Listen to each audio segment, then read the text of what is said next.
Hi viewers, அஸ்ஸலாமு அலைக்கும். I'm Fathi. Welcome to Aswas kitchen. இன்றைக்கி நம்ம கிச்சனில் பார்க்க போகிற ரெசிபி என்னென்னா சீஸ் பால்ஸ். இந்த ரெசிபியை டேஸ்ட்டாக ரொம்ப சுலபமாக எப்படி செய்கிறதுன்னு பார்க்கலாம். Let's get into the video. இதற்கு தேவையான பொருள் உருளைக்கிழங்கு ரொம்ப குட்டி குட்டியாக இருக்கிறதுனால நான் ஒரு 6 உருளைக்கிழங்கு எடுத்திருக்கேன். நீங்கள் பெருசாக இருந்துச்சுன்னா ஒரு 3-4 போல் எடுத்துக்கோங்க. அடுத்து 4 பிரெட் பீசஸ் எடுத்து நல்லா தூள் பண்ணி வச்சுக்கோங்க தனியாக. அடுத்து க்ரீன் சில்லி 2 எடுத்துக்கோங்க.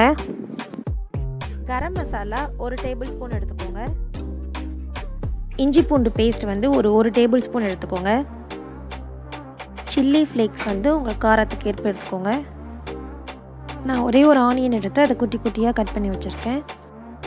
சால்ட் தேவையான அளவு எடுத்துக்கோங்க. நெக்ஸ்ட்டு மிளகு சீரகத்தூள் 1 டேபிள் ஸ்பூன் எடுத்துருக்கேன்.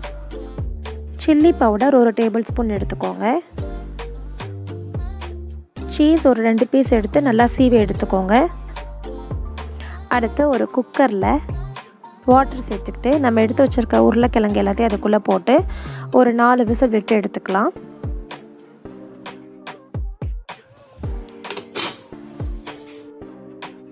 நம்ம பாயில் பண்ணி வச்சுருக்க உருளைக்கிழங்குல உள்ள தோலெல்லாம் உரித்து ஒரு பவுலுக்கு ட்ரான்ஸ்ஃபர் பண்ணிடுங்க. அந்த எல்லா உருளைக்கிழங்கையும் நல்லா ஸ்மாஷ் பண்ணி எடுத்துக்கோங்க. இப்போது நம்ம ஸ்மாஷ் பண்ணி வச்சுருக்க உருளைக்கிழங்குல இன்க்ரீடியண்ட் ஆட் பண்ணிடலாம். வெங்காயம் கட் பண்ணி வச்சுருந்தோம்ல குட்டி குட்டியாக, அதை ஆட் பண்ணிக்கலாம். மிளகு சீரகத்தூள் வச்சுருந்தோம்ல அதை ஆட் பண்ணிக்கலாம். Chilli powder,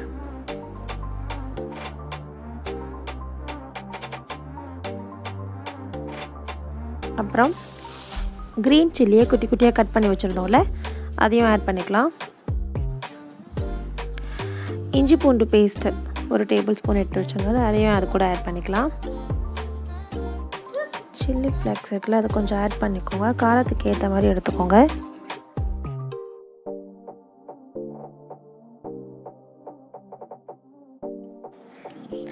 garam masala 1 table spoon போட்டுக்கோங்க.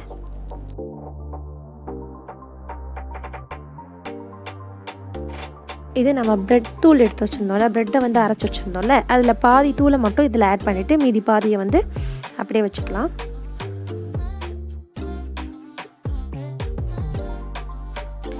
ரெண்டு சீஸை நம்ம சீவி வச்சுருந்தோம்ல, அதில் கொஞ்சோன்னு இதில் ஆட் பண்ணிக்கலாம். பாதி ஆட் பண்ணிக்கிட்டு பாதி அப்படியே வச்சுக்கோங்க, எடுத்து வச்சுக்கோங்க.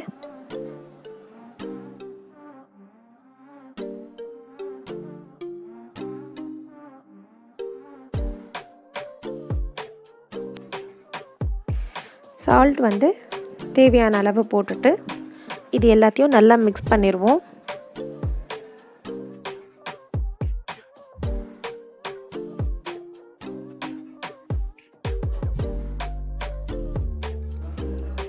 இந்த எல்லா இன்க்ரீடியன்ஸும் சேர்த்து நல்லா மிக்ஸ் பண்ணி வச்சுக்கலாம்.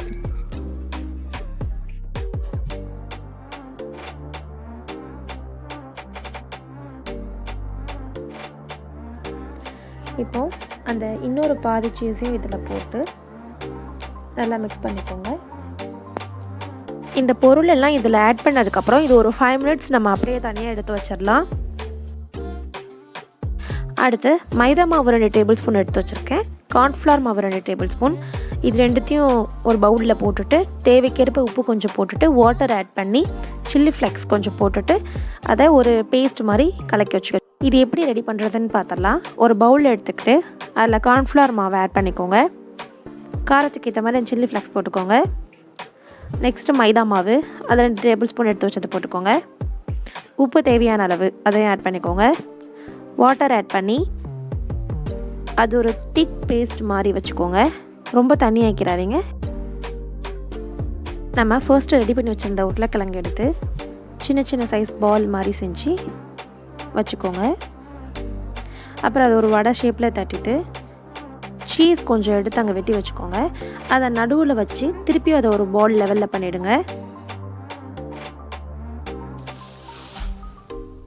நெக்ஸ்ட்டு அந்த பாலை அந்த லிக்விட்குள்ளே போட்டு ஃபுல்லாக எல்லா இடமும் படுற மாதிரி பண்ணி எடுத்துக்கோங்க. அப்புறம் பாதி பிரெட் தூள் வச்சுருந்தோம்ல அதில் போட்டு நல்லா பரட்டி எடுத்துக்கோங்க. நல்லா அழகாக ஃபுல்லாக அதே மாதிரி எல்லா பால்ஸையும் ப்ரெட்டில் போட்டு ஃபைனலாக இந்த மாதிரி ஒரு பிளேட்டில் ட்ரான்ஸ்ஃபர் பண்ணிடுங்க. அதோடு நம்ம பொரிச்சு எடுக்கணும்.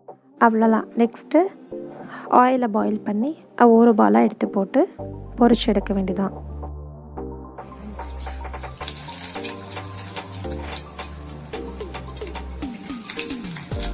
ஆயில் அதை போடும்போது பார்த்து மெதுவாக போடுங்க.